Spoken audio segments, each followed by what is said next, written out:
Conversion of cholesterol into steroid hormones. Steroid hormones के ऐसे group हैं जो केमिकली स्टेरॉइड्स होते हैं। कोलेस्ट्रॉल 5 मेजर स्टेरॉइड हार्मोन्स के लिए प्रिकॉर्सर का काम करता है। वे 5 मेजर हार्मोन्स हैं: glucocorticoid, mineralocorticoid, progesterone, androgen and estrogen. The conversion of cholesterol into steroid hormones is known as steroidogenesis. Steroid hormones are produced in the adrenal cortex, testes, ovary, and some peripheral tissues. Cholesterol is the major precursor for two major types of hormones, adrenocorticoids, 6 hormones. जो 5 hormones मैंने बताए थे वो इन्हीं के अंदर आते हैं. So कोलेस्ट्रॉल 27 कार्बन वाला कंपाउंड है, स्टेरॉइड है. वो पहले कन्वर्ट होगा प्रेग्नेनोलोन में.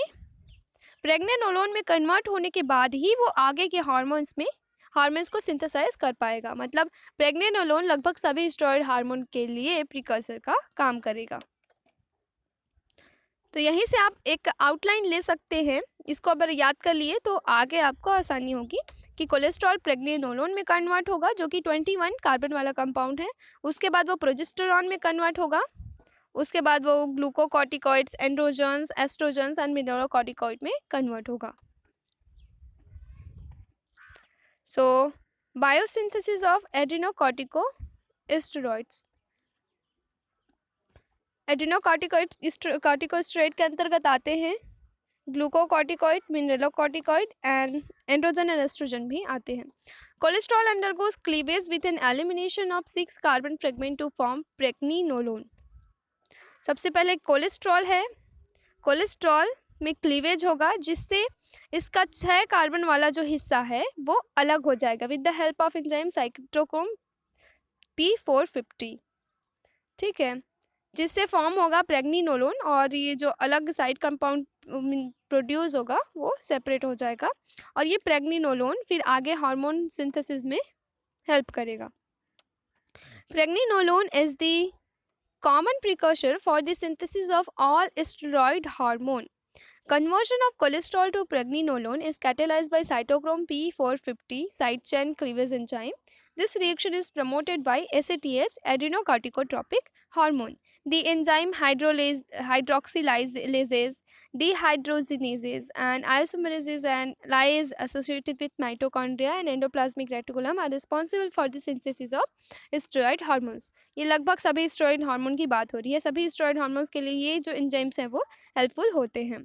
अब बाकी आगे की जो प्रोसेस है यानी एड्रेनोकॉर्टिकोस्टेरॉइड हार्मोन्स के सिंथेसिस की, वो हम रिएक्शन के थ्रू समझेंगे.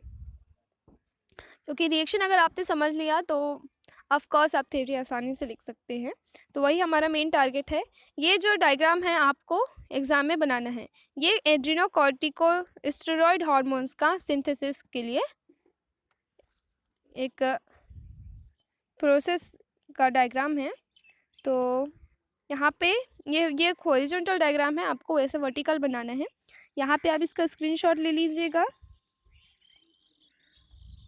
सो देखिए कोलेस्ट्रॉल कन्वर्ट होगा प्रेग्नेनोलोन में. उसके बाद जो पहला स्टेप मैंने बताया, इसके बाद यहाँ से 2 तरीके से ये प्रोसेस आगे बढ़ सकता है. एक तो ये कन्वर्ट हो सकता है 7 हाइड्रोक्सी प्रेग्नेनोलोन में जो कि एंड्रोजन्स के सिंथेसिस, एंड्रोजन एंड एस्ट्रोजन्स के सिंथेसिस के लिए हेल्प करेगा. और ये दूसरा है प्रोजेस्टेरॉन में कन्वर्ट हो जाएगा. उसके बाद ये फॉर्म करेगा ग्लूकोकॉर्टिकॉइड, मिनरलोकॉर्टिकॉइड. देखिए कार्टिकोस्टेरॉन एक ग्लूकोकॉर्टिकॉइड है, कॉर्टिसोल एक ग्लूकोकॉर्टिकॉइड है और एल्डोस्टेरॉन जो लास्ट में कार्टिकोस्टेरॉन से बना है वो एक मिनरलोकॉर्टिकॉइड है. इस तरह से लगभग सभी एड्रेनोकॉर्टिकोस्टेरॉइड हार्मोन्स का सिंथेसिस यहाँ पे हो रहा है. सो इसको बस ध्यान में रखिएगा. अब बार बार डायग्राम अगर बना के प्रैक्टिस करेंगे तो ये समझ में आ जाएगा और याद भी हो जाएगा. बायोसिंथेसिस ऑफ एंड्रोजन्स देखते हैं एड्रेनोकॉर्टिकोस्टेरॉइड हार्मोन्स के बाद. Cholesterol is the precursor for synthesis of androgens. Androgen के लिए एग्जाम्पल क्या है? Testosterone and DHT.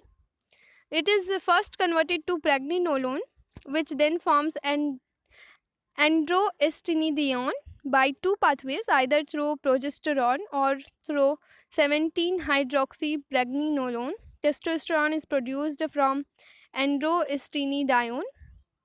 The production of androgens is under the control of LH and FSH.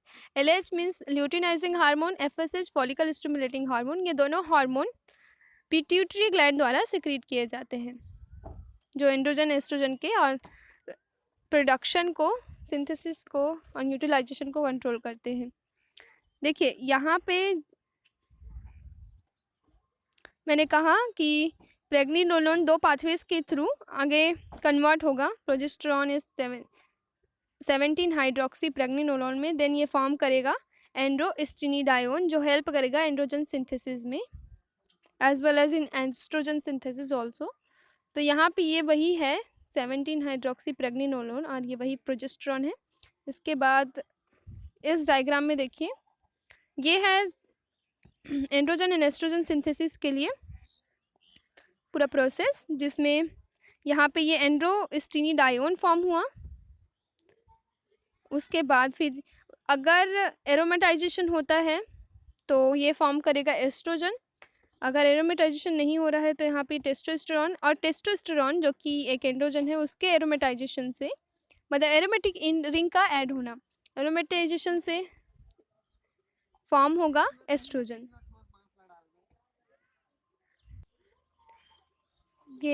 ये डायग्राम आपको एग्जाम में ये भी बनाना है। कुल 2 डायग्राम आपको बनाने हैं। अगर ऐसा क्वेश्चन आता है कि discuss about conversion of cholesterol into steroid hormones, तो आपको ये 2, एक तो एड्रेनोकॉर्टिकोस्टेरॉयडल हार्मोन्स का सिंथेसिस का और एक एंड्रोजन एस्ट्रोजन के सिंथेसिस का डायग्राम आपको बनाना है। बहुत ईजी है, दोनों में सेम है लगभग। सो बायोसिंथेसिस ऑफ एस्ट्रोजन्स। एस्ट्रोजन्स मैंने जैसे कि बताया कि एस्ट्रोजन एंड्रोजन के एरोमेटाइजेशन से बनते हैं। Estrogen synthesis occur from the precursor cholesterol. Estrogen are produced by aromatization, formation of aromatic ring of androgens. Androgens के aromatization से estrogen बनता है. The ovary produces estradiol E2 and estrone E1, while the placenta synthesizes these two steroid hormones and estriol. इन सबको एक साथ कहते हैं estrogens. The synthesis of estrogens is under the control of LH and FSH. Okay. सो ये वाला diagram भी आप देख सकते हैं, केवल एस्ट्रोजन सिंथेसिस को यहाँ पे दिखाया गया है। आपको जो डायग्राम अच्छा लगता है वो आप बना सकते हैं। ये स्पेसिफिकली एस्ट्रोजन्स के लिए है। तो देखिए एरोमेटेज एंजाइम यहाँ पे यूज़ होगा एरोमेटाइजेशन के लिए एंड्रोजन के, जिससे E1, E2, E3 estriol and estrogens बनेंगे। Synthesis of progesterone. Progesterone is synthesized and secreted by corpus luteum and placenta. Progesterone as such is an intermediate in the formation of steroid hormones from cholesterol. LH controls the production of progesterone. शुरुआत से हम लोग progesterone को देख रहे हैं, हालांकि इसको लास्ट में डिस्कस कर रहे हैं, हाँ लास्ट में इसके बारे में दिया है। पर प्रोजेस्टेरॉन के बिना आगे जो हार्मोन्स हैं एंड्रोजन एस्ट्रोजन, इनका सिंथेसिस पॉसिबल नहीं है। ये था कोलेस्ट्रॉल से प्रेग्निनोलोन बना, उसके बाद प्रोजेस्टेरॉन बना। ये तो शुरू से आप देख रहे हैं। अब तक आपको तो याद हो ही गया होगा कि कोलेस्ट्रॉल से प्रेग्निनोलोन बनेगा, उसके बाद ही बाकी हार्मोन्स का सिंथेसिस हो पाएगा। So this is the end of the video, and here's the code: do at least one thing each day. Make sure you recognize the progress and be proud of yourself for doing. देखिए जब तक आप जो रोज़ करते हैं उससे आपका कितना प्रोग्रेस हो रहा है उसको पहचानेंगे नहीं, तब तक आप कैसे जानेंगे कि आप अपने लक्ष्य की ओर बढ़ पा रहे हैं या नहीं। आप रोज़ जो भी करते हैं अपने गोल के लिए, उसको रिकॉग्नाइज़ करिए, उस काम को रिकॉग्नाइज़ करिए जो आपको सफलता की ओर ले जा सकता है। देखिए अगर किसी पत्थर पे कोई मजबूत रस्सी रगड़ी जाए तो एक ही बार में उस पर निशान नहीं बन जाता, इसमें समय लगता है। इसीलिए अगर आपका मन मजबूत रहेगा, आपको आत्मविश्वास रहेगा, तो धीरे धीरे करके आप भी अपने सफलता की ओर बढ़ पाएंगे। धीरे धीरे ही कोई भी चीज़ प्रोसेस होती है, डेवलपमेंट का प्रोसेस धीरे धीरे होता है। जैसे पत्थर पे निशान धीरे धीरे पड़ेगा, वैसे ही आप सफलता की सीढ़ी भी धीरे-धीरे ही चढ़ेंगे। एक ही बार में जो सफलता की सीढ़ी चढ़ता है, उसको उसके गिरने की संभावना ज़्यादा होती है। इसलिए पहले सीढ़ियों को चढ़ना सीखिए, उसके बाद आप उसके बाद ही आप अपने लक्ष्य को हासिल कर पाएँगे। So thank you so much. पढ़ते रहिए, आगे बढ़ते रहिए। Like, share and subscribe to UG pharma guide.